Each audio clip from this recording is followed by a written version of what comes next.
collaboration with the Cyprus Mail. This is the Cyprus News Digest with Rosie Haralambos.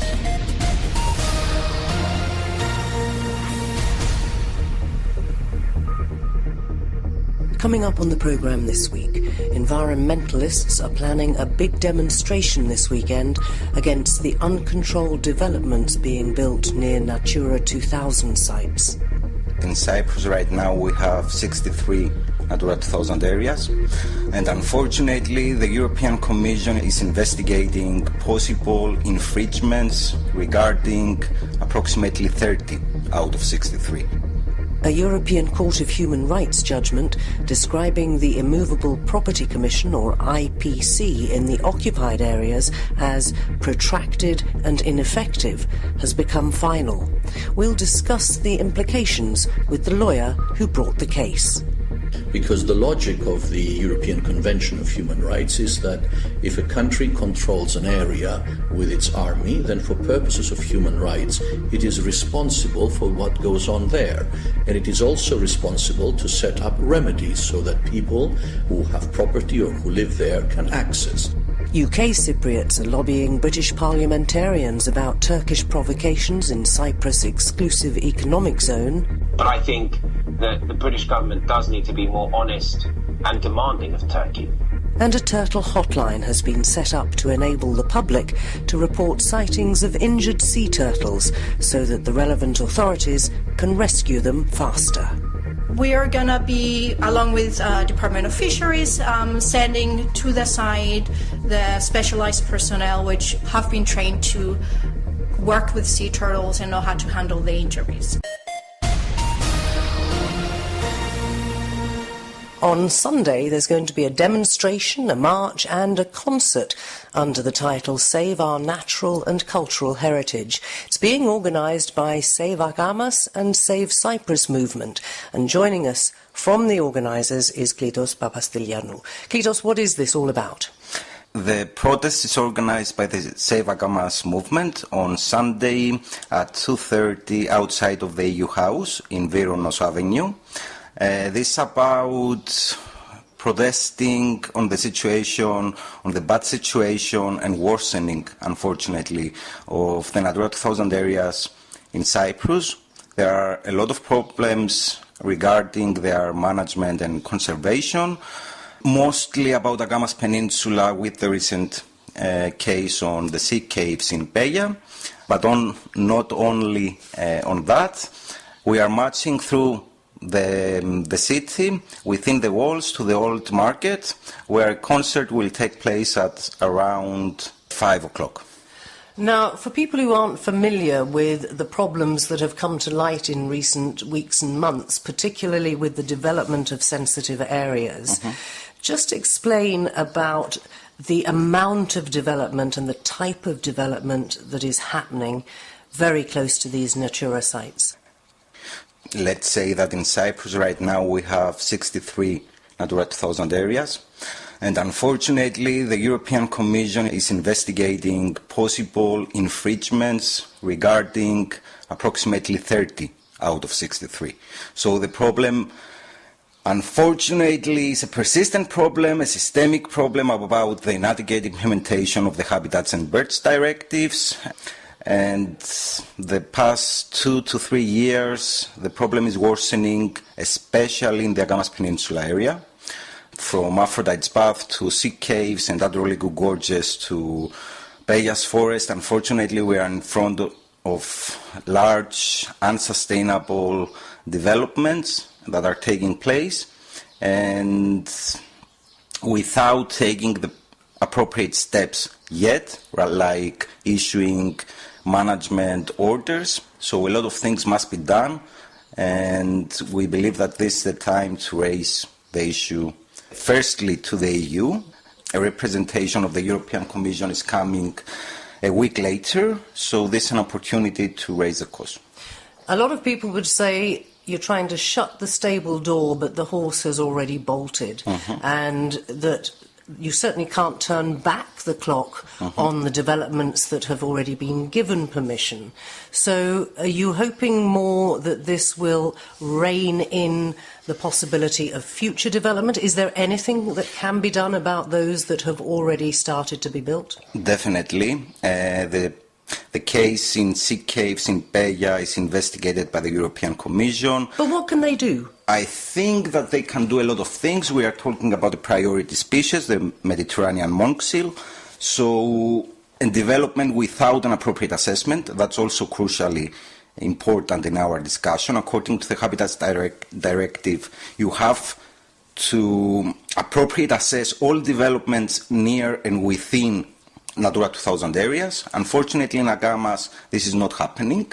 Yes, but they've already started to build. Can you get them knocked down? I doubt it. About Kafizis Beach, this is already being done by the General Auditor. About the Sea Caves, I insist that the case is in front of the European Commission and we'll have news quite soon.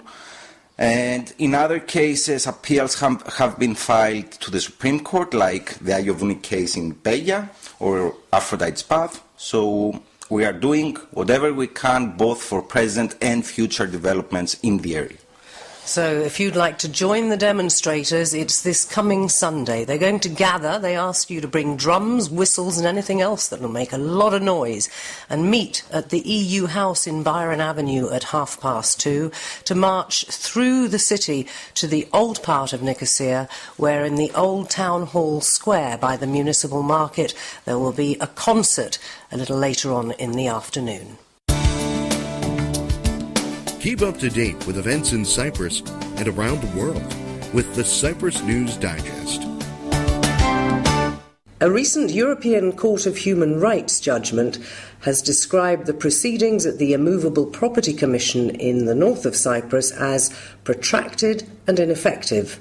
And that judgment has become final. Now, this is all part of a case that was handled by lawyer Achilleas Dimitriadis, who's well versed in all these issues with property in the occupied areas. He joins us now.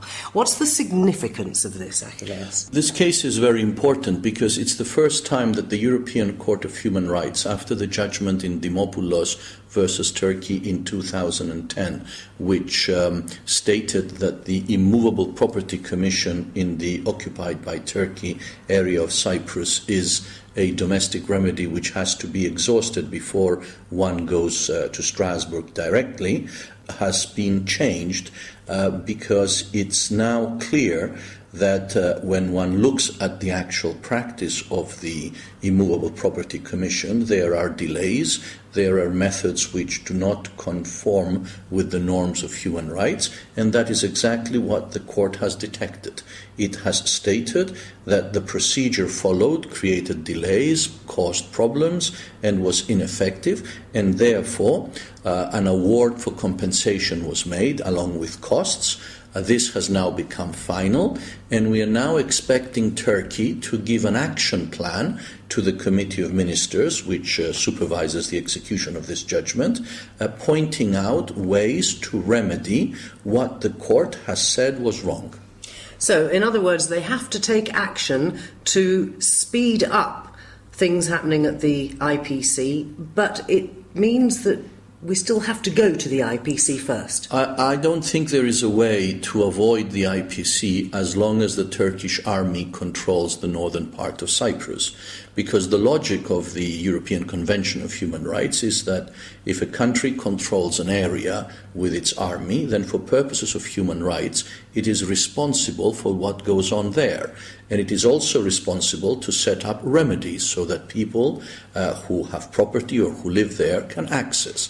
It is under that logic that Turkey has set up the Immovable Property Commission, and what we're doing now is improving its quality so as to reach a standard that is compatible with the European Convention of Human Rights. Because there are a lot of cases pending before it, I think. I mean, a large number of Greek Cypriots in the last 5-6 years have seen this as possibly the only solution now to get some compensation for their property. You're absolutely right. There's about 6,000 cases pending. They've been very slow to move. Whether that's on purpose or whether that's because of a flooding of the system is difficult to say. The fact of the matter is that these cases take more than 5 or 6 years to be processed. That is a breach of your right to a fair trial, a speedy fair trial. And also there were various other tricks that were used which created delay, which the court also detected in affecting the procedure before the court. And I think this is the way to fine-tune the IPC so that when people go there, they get a fair trial. And a speedy one. Well, a fair trial implies speed. I think that's one of the fundamental aspects of a fair trial. There is, though, one other area which is very important, and that is the actual jurisdiction of the IPC. And let me explain that further. The Immovable Property Commission cannot deal with areas that are under military control themselves. So for camps and barracks and the fenced-up city of Famagusta, which is a military area, the IPC cannot deal with it.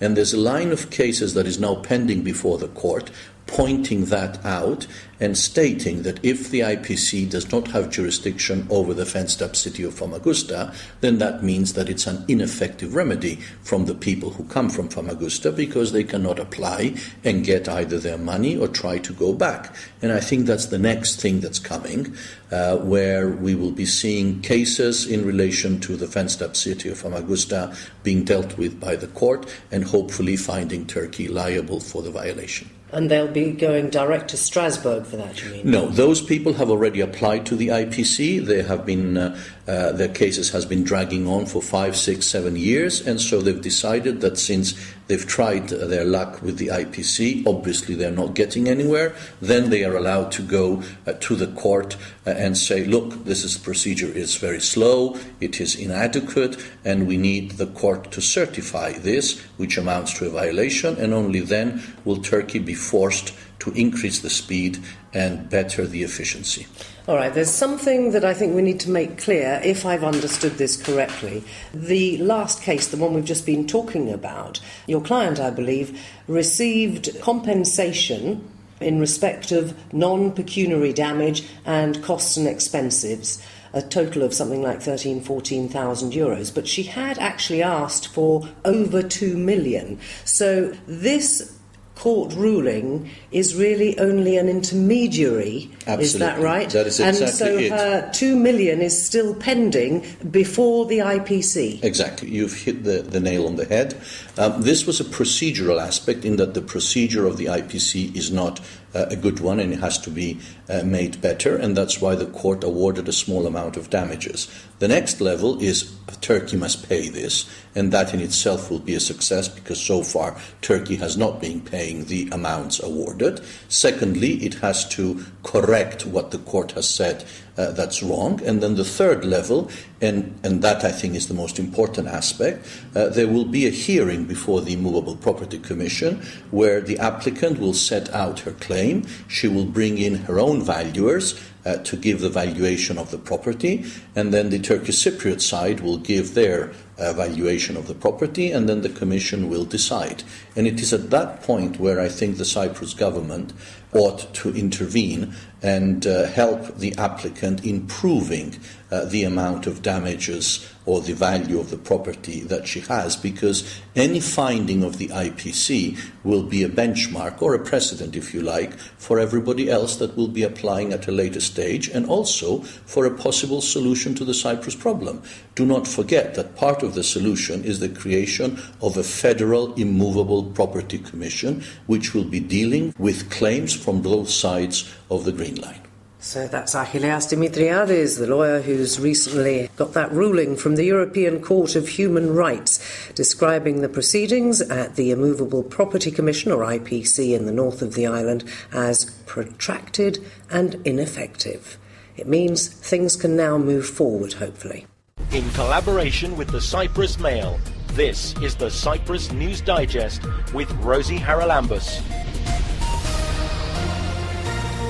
The biggest achievement of Crime Stoppers has been the ability of the public to be able to give information about crime anonymously. There's no way I could have kept prostituting without the drugs. There's no way I could have had my body used like a public toilet, because that's actually what prostitution is. And then the fourth series I started 3 days after I'd won the Oscar, so the whole of the Monarch of the Glen experience was all interplatted with the Gosford Park Oscar experience. I was working with Ronnie James Dio, and David was going to reform Whitesnake in 2003. Cyprus was chosen because Cyprus is a stable, peaceful and secure place. We have to really look closely.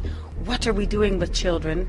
What are we doing with adolescents? And what are we doing with adults that can help them move into a more literate situation? The ones that I'm proudest of are the ones that were true discoveries, where we found something we didn't know existed.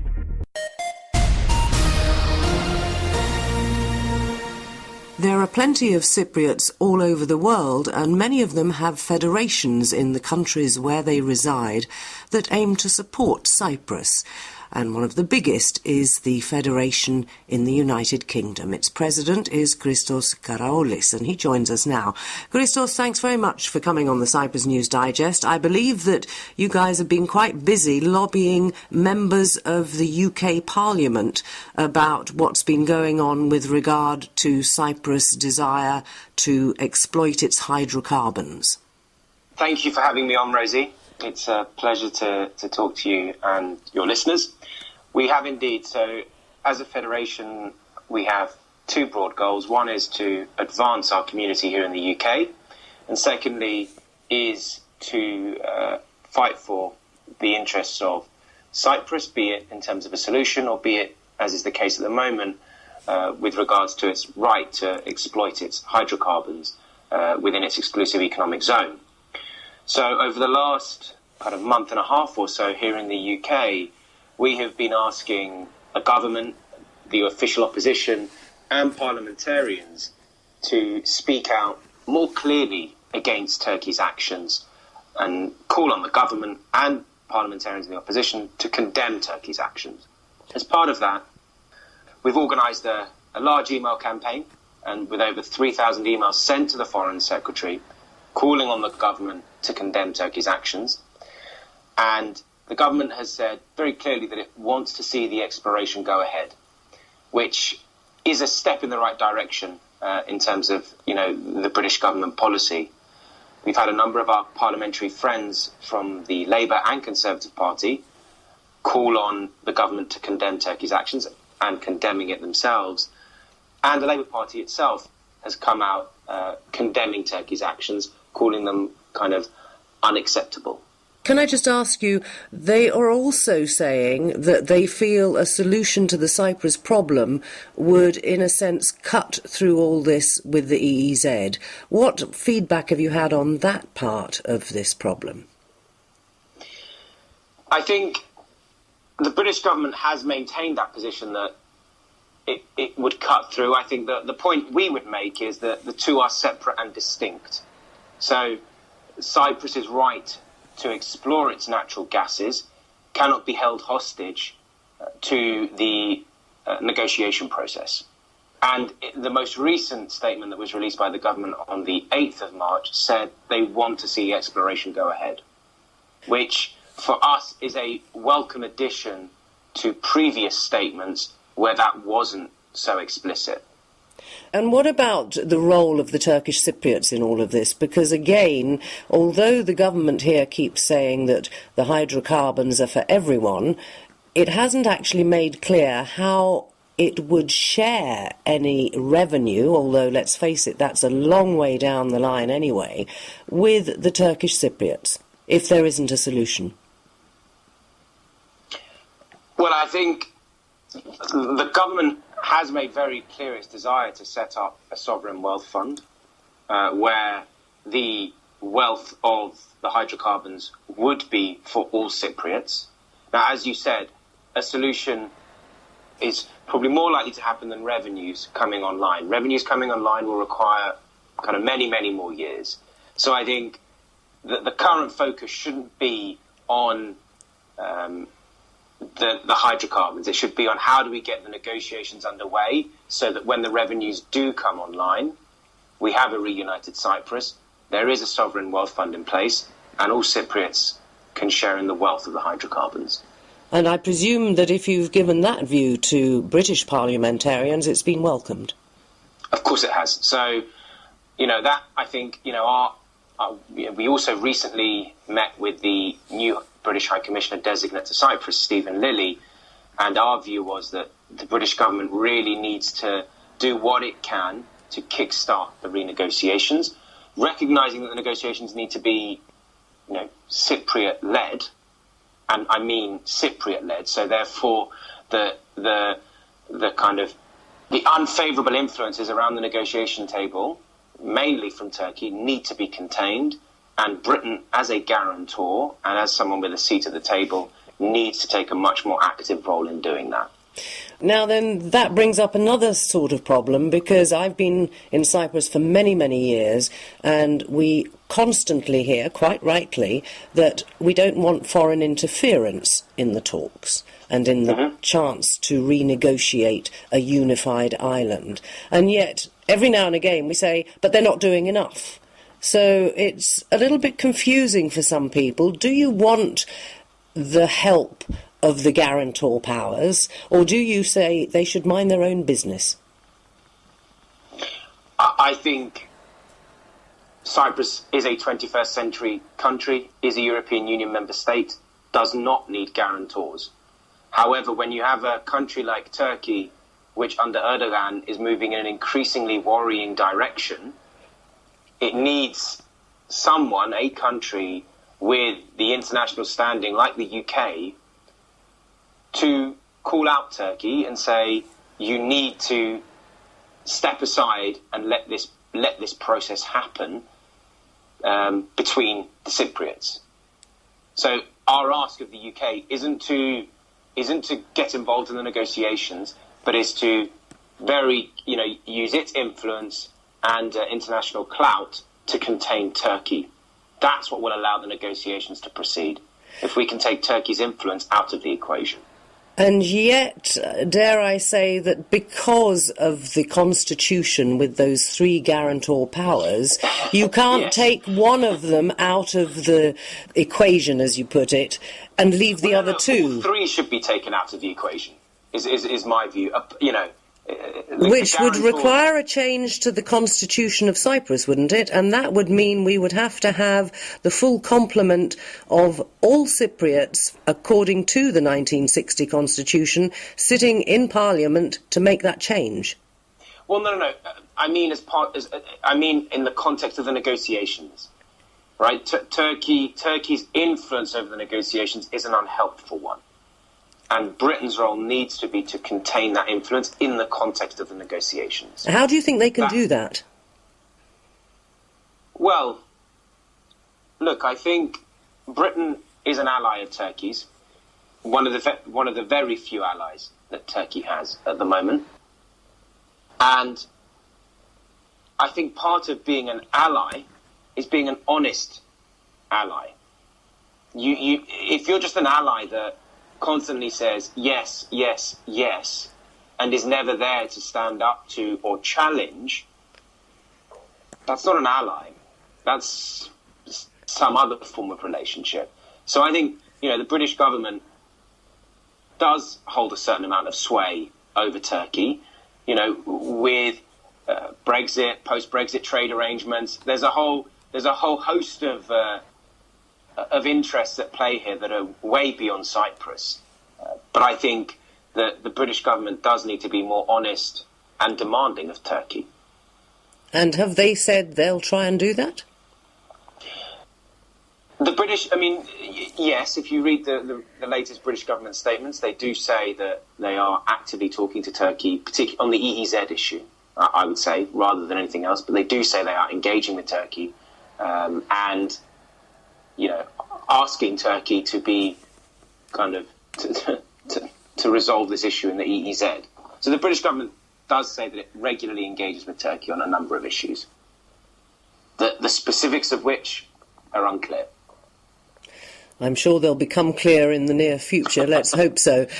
Christos, a pleasure talking to you. That was Christos Corrales, who is the president of the National Federation of Cypriots in the UK, and they have been busy lobbying parliamentarians in London to see if they can come up with some solution to the problems in Cyprus EEZ. You can subscribe to the Cyprus News Digest on iTunes for free and get the program downloaded to your phone or tablet so you can listen anytime, anywhere. Anyone familiar with Cyprus will know that in our seas we have green turtles and loggerhead turtles. Both are endangered species and protected. But what do you do if you spot an injured or even a dead sea turtle? Because we need to keep records. Joining us this week on the programme is Dr. Yanna Samuil from the Oceanography Centre at the University of Cyprus, because they've just launched a helpline and she's going to tell us how it works.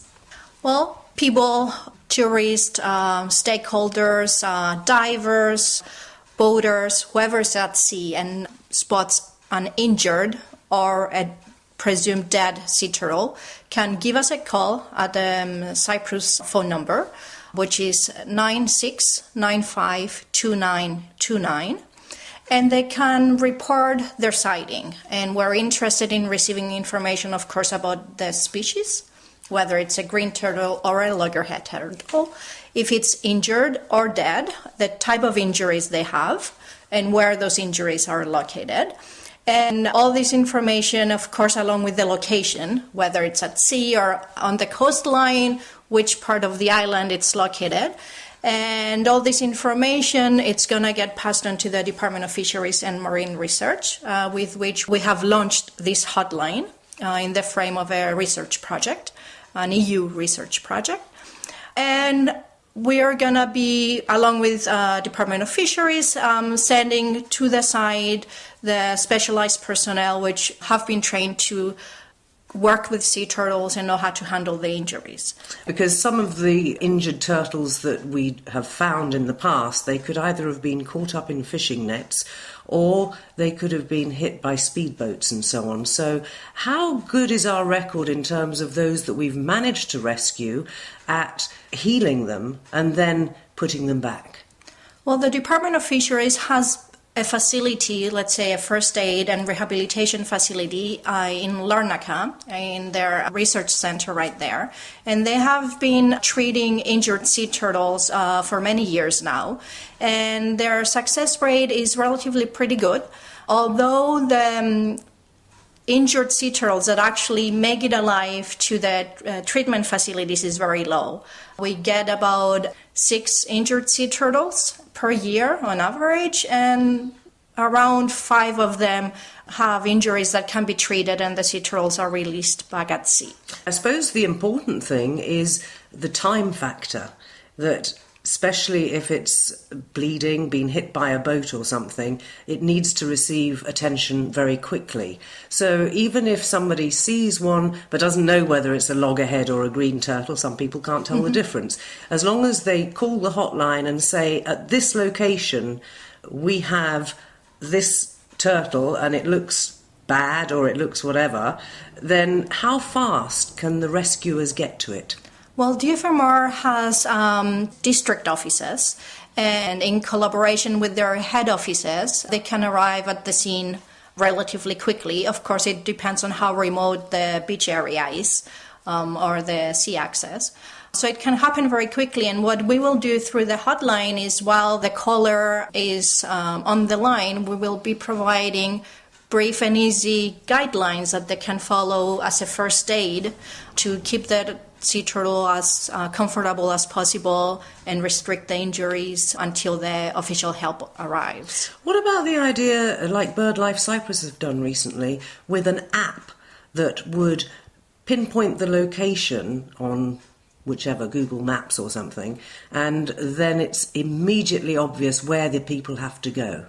Well, this is a very good idea, and it's actually through the research project that the hotline is getting the funding from. There's actually an application that has been created for the Eastern Mediterranean and the partners of the country to report the sightings of the sea turtles and the condition of the sea turtle.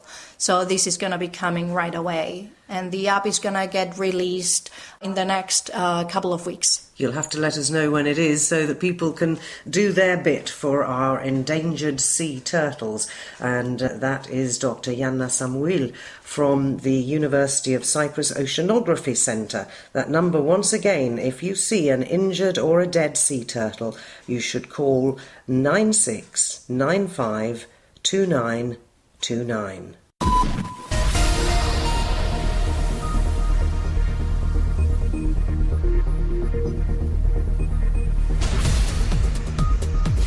Well, that about wraps up this edition of the Cyprus News Digest. Many thanks for your company.